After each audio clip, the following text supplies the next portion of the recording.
What a glorious song to sing before the lesson and to be reminded that He lives. He lives for you, He lives for you and I, and He lives forevermore, being raised by the Father. And to become and is our salvation, our great hope in eternity. And what a blessing, what a wonderful thing that truly is for each and every one of us, for all of mankind. I apologize for not having a PowerPoint tonight. It somehow got corrupted and I couldn't figure out how to uncorrupt it. So I did put for our introduction into 1 Corinthians, and since I didn't have the PowerPoint, I went ahead and put the outline we'll look at towards the end of the lesson on the handout.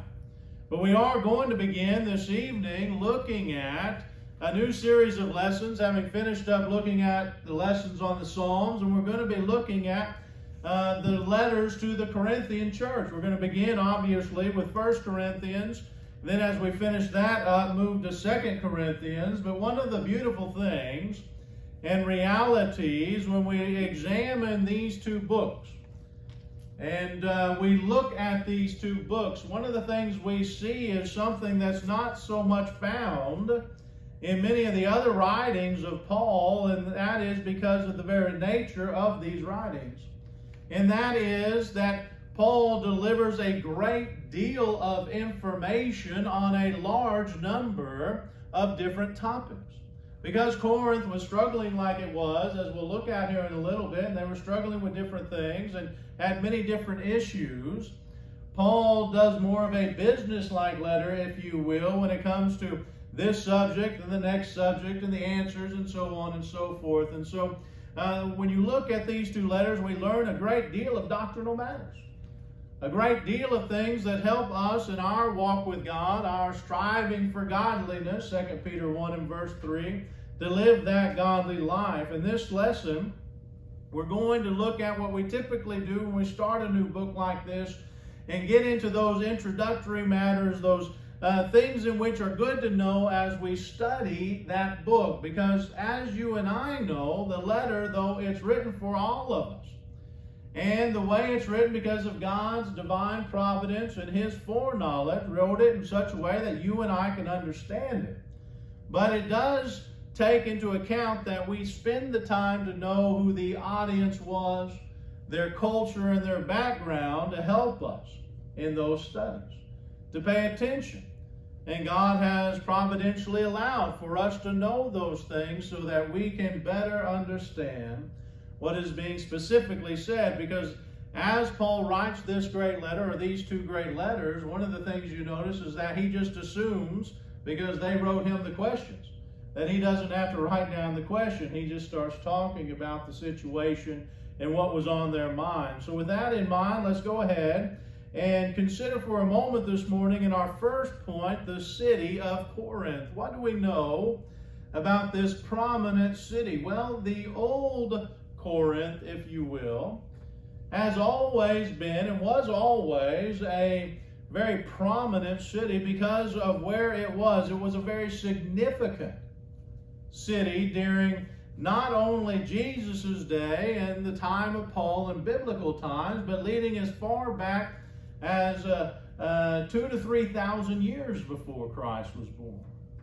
before Jesus was born in the flesh to Mary. And so when we look at the history of this city, we see that it was and has a rich and vast ancient history with it.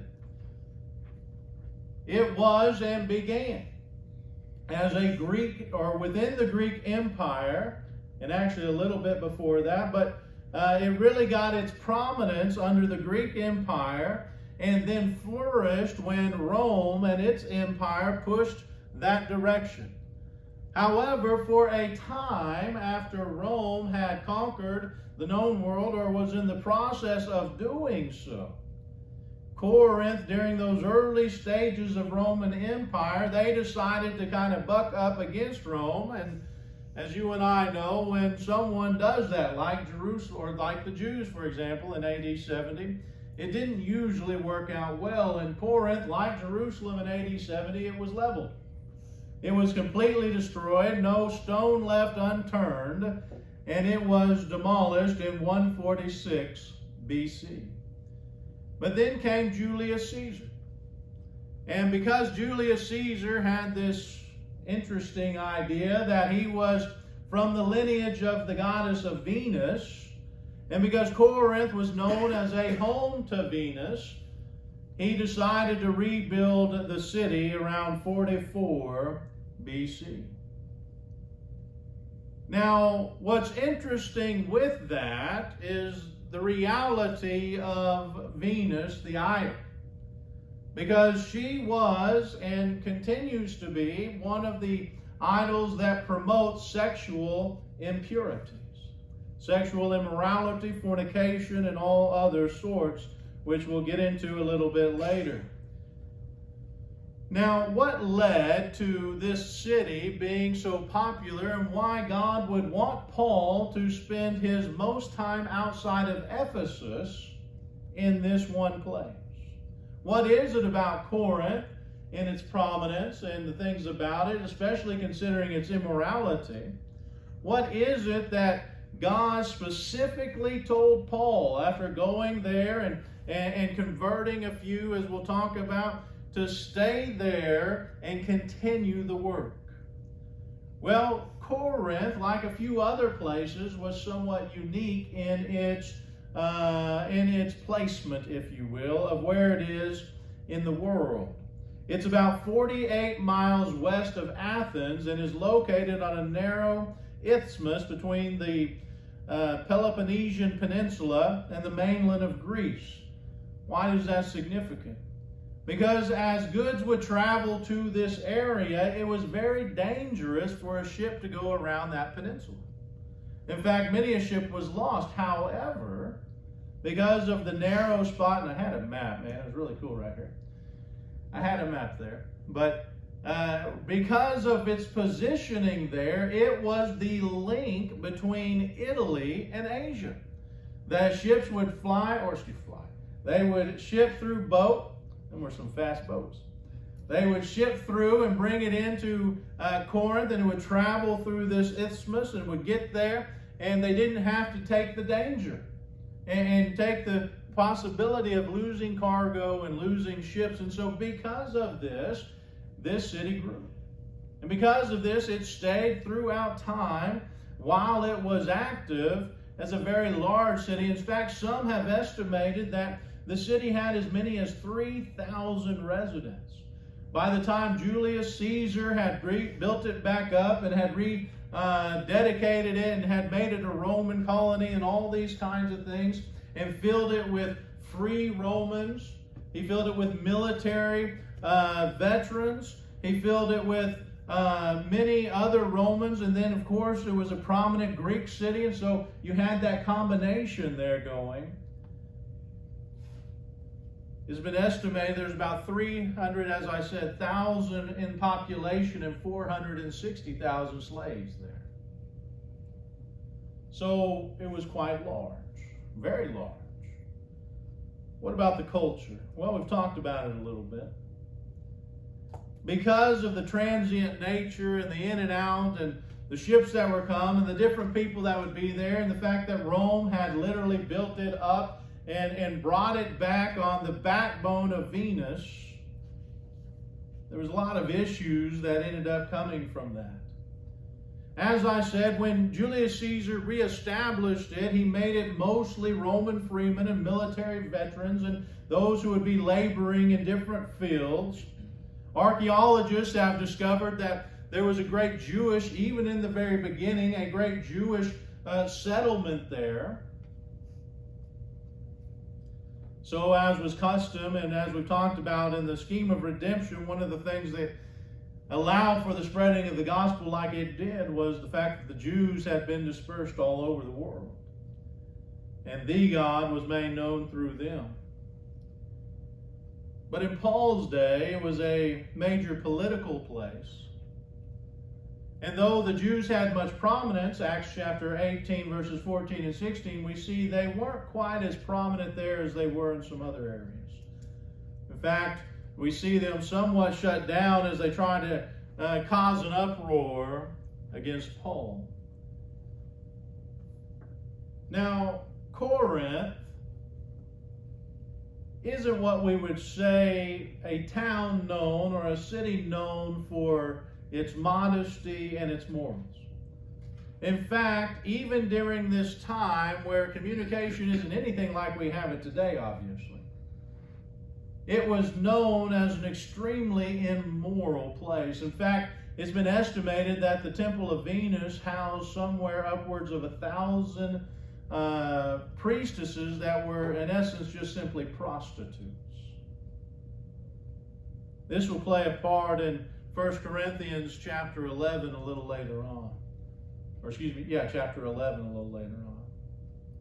But because of this, McGarvey would say this: the chastity of our age wisely forbids us to unveil the prolificacy and the lasciviousness of the hotbed of vice, with its richly endowed temple of Venus. In other words, he says the things that were going on were so ruckus and so immoral and so gratuitous and so sinful, he said that a good civilized people shouldn't even really talk about it. This is the culture of Corinth. In fact, many would say during that time, if you were from Corinth, you had a bad name. If you were an immoral person, you were considered a Corinthian. In fact, this sexual culture and sexual immorality culture, was so prolific that it had seeped into the church. No less than 11 different times Paul has to address sexual immorality with the church there at Corinth, and the different ways in which it had infiltrated the church, even to the point where, as we know, the famous 1 Corinthians 5, the man who was with his father's wife, that wasn't even tolerated among the pagans of the day. As one man put it, you didn't want to be compared to a Corinthian. We might think of it today as one being from Las Vegas or Sin City today. No one wants to really be associated, or at least no Christian should, want to be associated with Sin City. But as you and I know, the reality is God knew more than, I bet, even Paul or others, Timothy and Silas, Ananias and Sapphira, who were kicked out of Rome and ended up there and helping Paul, because Paul was going to, or God, through Paul was going to establish the church in Corinth. A place that was in need of morality, in need of faithfulness, in need of God. Paul first visited Corinth in around 49 AD during his second missionary journey.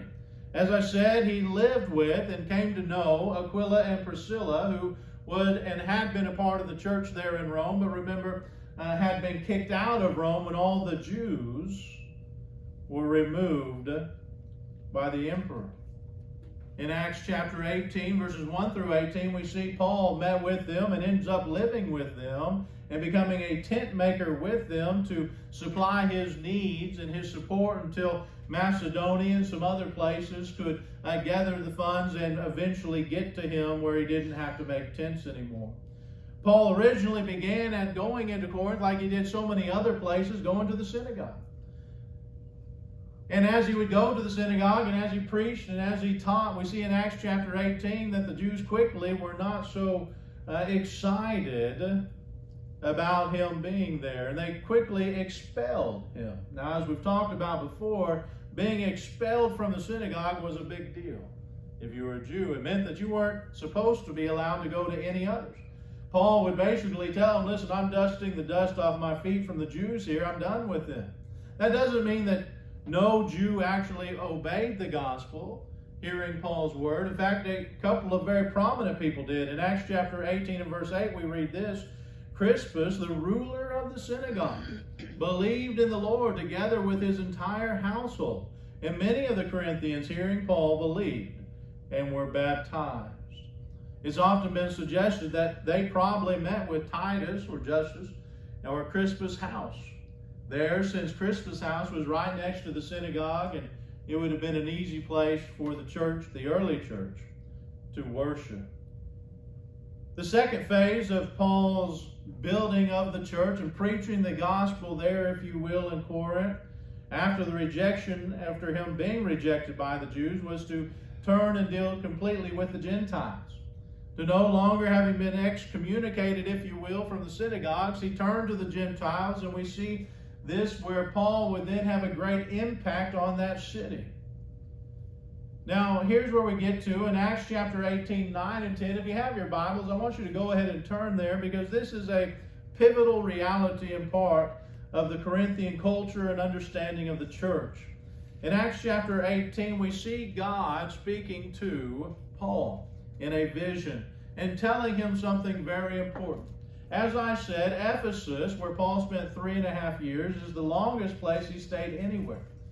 You've heard me say before that Paul really only preached the whole counsel of God to that congregation. It's the only place he ever spent enough time to really do so.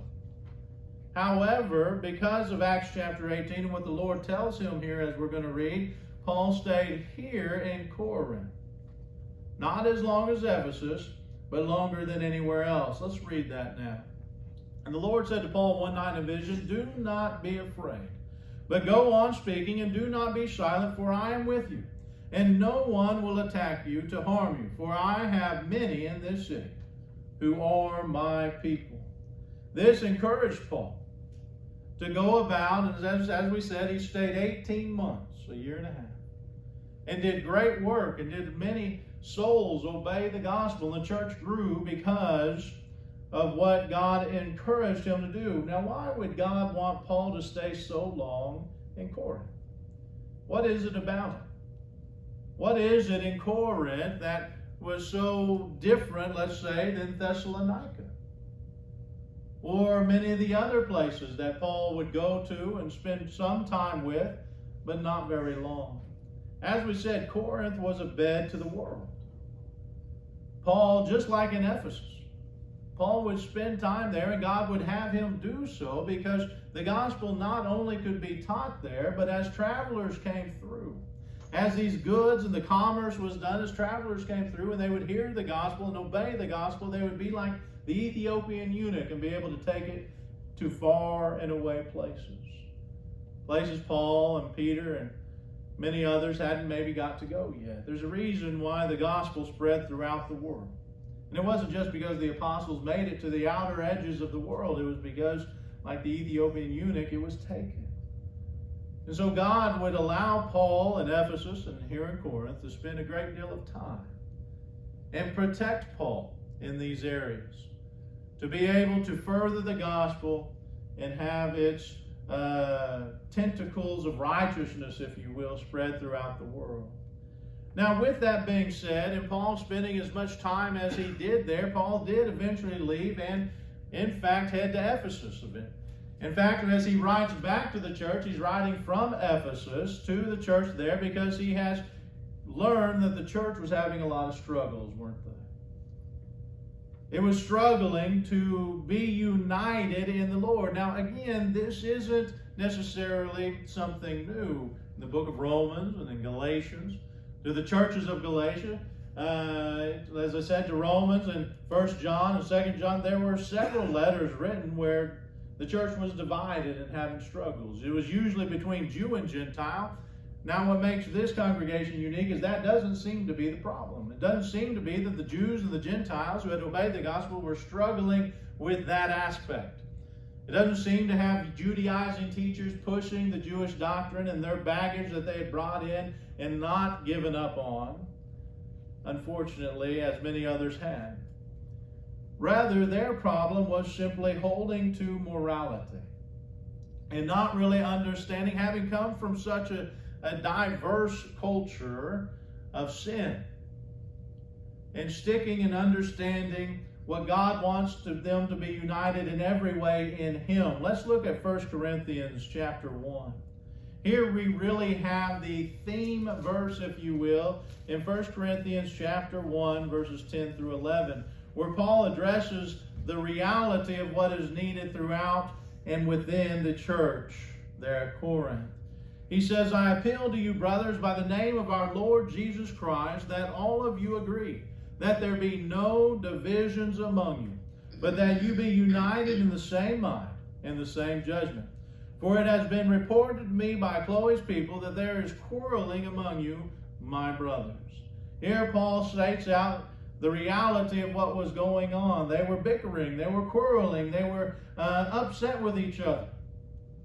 They were divided. They weren't united in the same mind, speaking the same things, and based on the same judgment.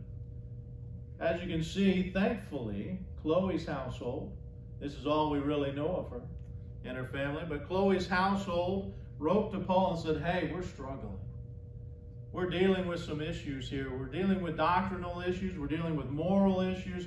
We're dealing with a lot of things, and we need your help. And Paul, as he always would come back and write this letter and encourage them and edify them, admonish them where they needed to be admonished, but he would answer those questions.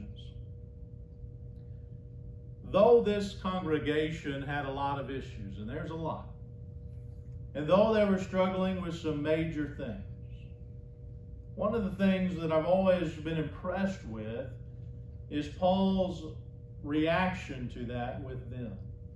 Yes, he was one who got it started and helped it establish him, Ananias and Sapphira, or Aquila and Priscilla, and were a part of that, and others. But with the congregation struggling like it was, Paul didn't just write them off, did he? He didn't just say, well, you're so far gone that I'm pretty sure that candlestick's been removed. No, in fact, what we'll see is Paul said, listen, not only do I trust that you'll correct these things, I know it to be the case. He had confidence in them. He had spent time with them. He had a love for them and a desire for them to do what's right. 2 Corinthians is really all about that response, isn't it? That they had corrected those things, that they had done what was necessary to make what is right, that Paul's trust in them wasn't in vain. Because the church is not an institution, it's made up of people, you and I. There's always a chance of repentance, and Paul, even though it looked very dire and looked very challenging and looked pretty bad, Paul knew that it was possible. So what do we need to know specifically about the letter that will help us in the coming weeks? Well, we know Paul's the author, and that tells us a lot. It shows us his love, his compassion, his zeal for righteousness. We know Paul's the author, 1 Corinthians 1 and verse 1. Not only does he mention himself, but he specifically points out that he is an apostle due to one of the issues that they were struggling with and some were trying to teach. Those that received this letter were the church, as I said, made up of Jews and Gentiles. Again, they weren't struggling with the Judaizing aspect, false doctrine aspect. They were struggling with other things, but they had come together. They were united, at least in that reality, and weren't seeming to struggle with each other, but rather doctrinal issues. Now, were there some things and some puffedness or pride going on a little bit? Sure. But for the most part, they seem to be doing pretty good in that area. So you have a mix between those who really know God, the Jews, at least from that perspective of knowing the God rather than paganism. And then you have those who, as we see in 1 Corinthians chapter 6, who had come out of all sorts of things. Had come out of homosexuality, had come out of other fornicating aspects and sexual immorality, had found them coming out of dealing with other things such as murder and things like that, and yet they had come to God. When we think of the context of this letter, it's really quite simple. Unity. Speaking the same mind, with the same word, based on the same judgment. Due to the church's struggle, and Paul needing to dive into so many deep things and so many different subjects, we see almost a business-like letter here. It's not his typical letter, one that has his emotions behind it. Now, you do see some of that, but it's more of a, here's your question and here's the answer. And so as we go through that, I want us to kind of keep that in mind. We're not going to see a lot like, for example, the book of Philippians, where Paul is overjoyed and overflowing in his emotions towards the congregation there. Yes, he has a love for them, and he cares for them, and he wants what's best for them, but because of the type of letter it is, it's more of a business. Here's what you need to know and why. Christ and his gospel is what he's going to tell them. It's the answer to every problem and the solution to every question. Colossians chapter 3:17, he had this same thought for congregation again who was struggling with some of that. And whatever you do in word or deed, do all or everything in the name of the Lord, giving thanks to God the Father through him. No matter what question is had, no matter what problem there is, Christ is the solution. The outline for this particular book is kind of difficult and lengthy due to the amount of subjects that are covered. As I said, I put that in your handout. We'll just quickly go through those as we finish off this lesson. It begins in the first 4 chapters talking about the schisms and the factions that had been developed in the congregation. Some said, well, I was baptized of Paul, or I was baptized of Apollos, and so they were placing their loyalty not in God necessarily, but in who had taught them the gospel and baptized them. Then we see in chapter 5 and 6, Paul deal with fornication and the problems of it, and the fact that they were suing each other and going to court against each other. In chapter 7, we see a whole chapter dedicated to marriage and what happens when you're married to an unbeliever in particular, or your spouse dies, how you handle those things. In chapter 8, we see Paul dealing with food offered to idols. Again, remember, most of these, or a lot of these people, came from pagan backgrounds, and so they had questions. They were worried, well, is it okay to eat this meat or not eat this meat? In chapter 9, Paul deals with the fact that those who were trying to persuade, there were some there trying to persuade the congregation that he wasn't an apostle. And so they weren't giving him the respect he had earned in the time he had been there. And so he goes to and tries to correct that. In chapter 10, he deals with imitating Christ and not the pagan and the idols that they had come from. In chapters 11 through 14, he deals with a great deal of proper worship. The Corinthian church was struggling with how to worship properly and things involved with that. And so from chapter 11 through chapter 14, he spends that entire time dealing with worship and different aspects of proper biblical worship.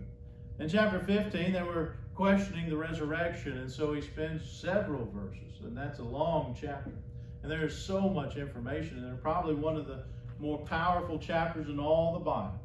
On the resurrection in particular, he spends that entire time there, and then in chapter 16, we see him close out the letter, this first letter to the church there at Corinth, by helping them see the need to help the saints in Jerusalem who are struggling financially due to the famine that had been going on there. When we look at this letter, and as we go through it, as I said, there is a plethora of doctrinal material there. You know, it's interesting, again, not every book of the Bible is written that way. Not every book of the Bible deals with that. Romans, for example, you really have about 12 chapters that are dealing with one specific doctrine before it gets into anything else. The doctrine of unity and the removal of the old law. Yet in this book we see at least 10 to 15 different subjects, different specific issues that this congregation was dealing with, and God's biblical response to that. It is a treasure trove of information. As you think about that and you think about your life, listen, we all are going to have struggles, aren't we? Like the church at Corinth, we're going to find ourselves from time to time feeling divided.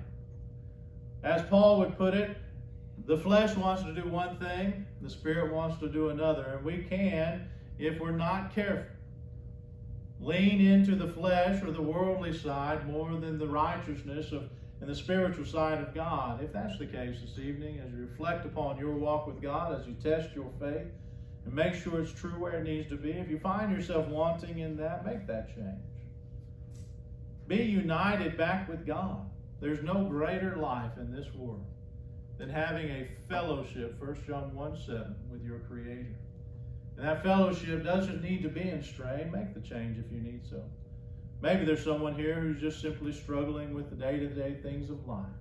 And you would like this congregation to pray for you and the church here to wrap our arms around you and strengthen you and build you up. If that's the case, don't go out those doors without letting us know and letting us help you. There is no greater blessing than the church that God has given us here on earth that will help us get to eternity, that will encourage one another in doing so. So if you need that help this evening, if you need that love, you need that encouragement, or you need those prayers, let us know by coming forward as we stand and as we sing.